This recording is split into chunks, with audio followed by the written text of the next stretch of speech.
Six Nations 2026, Numbers, Narratives, and the surprising storylines. As the 2026 Six Nations Championship draws to a close, it leaves us with more than just results. Across 5 weeks of exhilarating rugby, the tournament has been defined by remarkable numbers, tactical experiments, standout performers, and unexpected twists that have left fans and analysts alike scrambling to make sense of it all. While France lifted the trophy, the statistical story reveals complexities beyond the silverware and highlights lessons for teams and coaches as the inaugural Nations Championship approaches. France, champions amid defensive quirks. France may have finished the tournament as champions, but the final weeks raised eyebrows. Across the last 2 games alone, Les Blues scored 88 points yet conceded 96. Sean Edwards' trademark grin during post-match interviews masked a truth that was harder to reconcile. This French side, renowned for its defensive discipline, had moments of unexpected fragility. Despite being second in tackle success over the tournament, France conceded 36% of tries following missed tackles, a figure that could have proved fatal in a closer contest.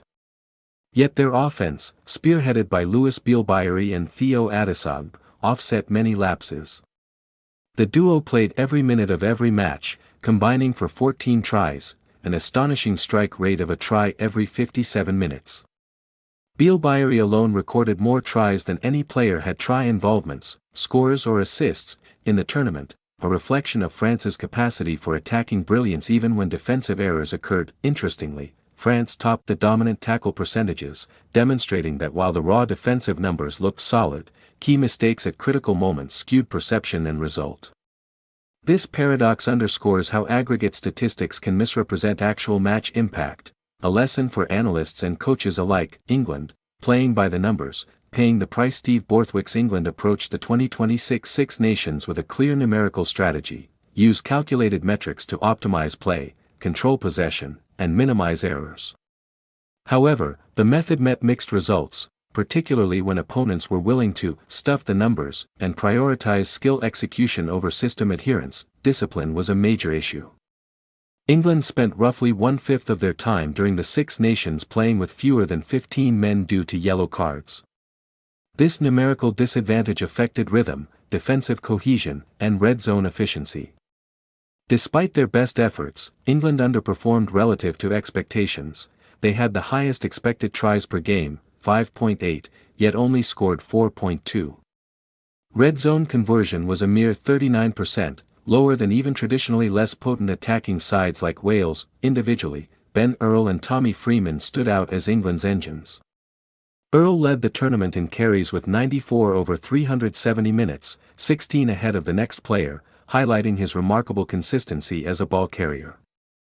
Freeman contributed 301 meters and 11 line breaks, topping the charts in both meters and defenders beaten. Their combined impact illustrates that even in a struggling team, key performers can shine and sustain competitive threat. Yet, the overall picture was stark. England's defensive system, while statistically sound on some metrics, was exploited due to missed tackles. 44% of England's missed tackles resulted in opposition tries. Their lineout and scrum were technically impressive, winning the most own-ball scrums and snatching 33% of opposition scrums, but these structural advantages were undermined by offensive inefficiency and high-risk gameplay. Standout teams and statistical oddities. While France and England offered clear narratives, other nations produced surprising statistical stories.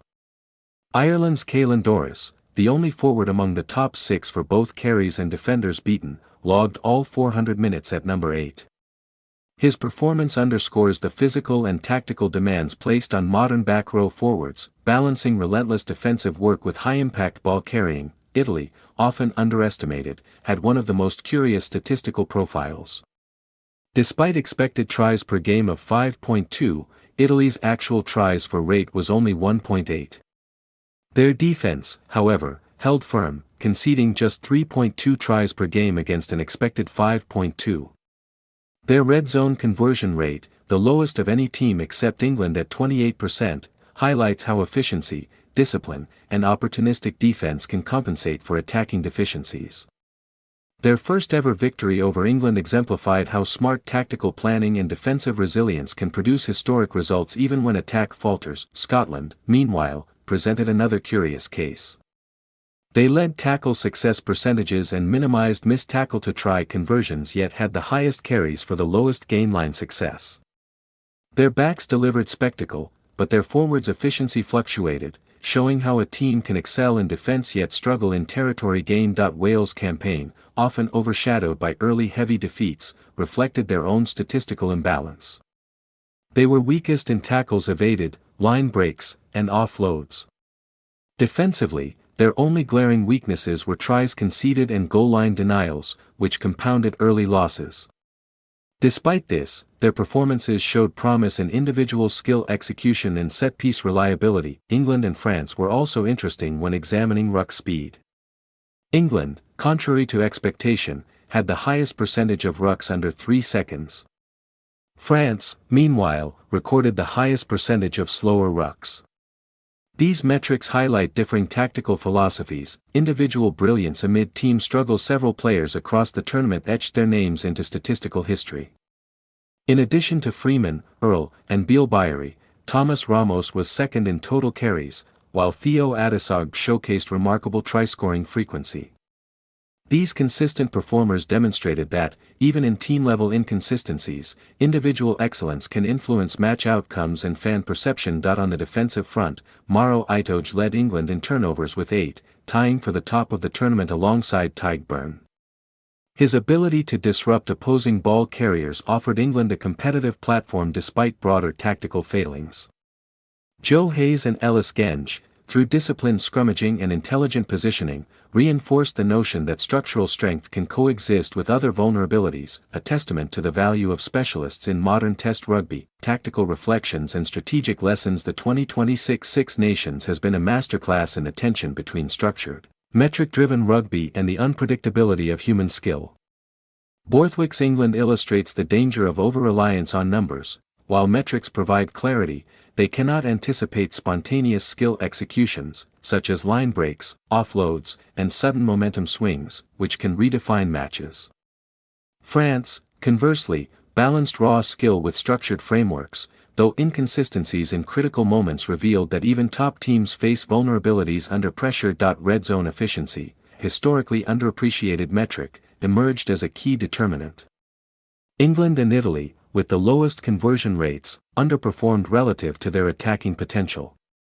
Conversely, France and Ireland's ability to convert high-percentage opportunities into points underscores the fine margins separating success from disappointment. The tournament also highlighted the importance of fatigue management and player rotation. With players like Bielle-Biarrey, Attissogbe, and Doris logging all minutes in every game, the elite physical conditioning of modern rugby is evident. Yet, the accumulation of fatigue underscores why coaching staff must balance full game continuity with recovery, particularly ahead of international summer campaigns. Narratives beyond the numbers, beyond statistics. The 2026 Six Nations produced storylines that captivated fans worldwide. France's championship journey combined moments of defensive vulnerability with breathtaking attacking displays. England's collapse from early dominance to a last-place finish provides a cautionary tale in tactical rigidity and the impact of discipline lapses. Ireland and Scotland reinforced the importance of structured defense and opportunistic scoring, while Italy reminded the rugby world that tactical discipline and defense can produce historic outcomes against established powers. Elsewhere, the broader rugby landscape has been influenced. Georgia, following their defeat by Portugal in the Rugby Europe Championship, and Germany, struggling against Switzerland and Holland, highlight how coaching decisions, player management, and tactical adjustments reverberate across levels beyond the Six Nations. Each campaign demonstrates that rugby success requires harmonization of physical prowess, mental preparation, tactical intelligence, and disciplined execution. Conclusion: a tournament for the record books.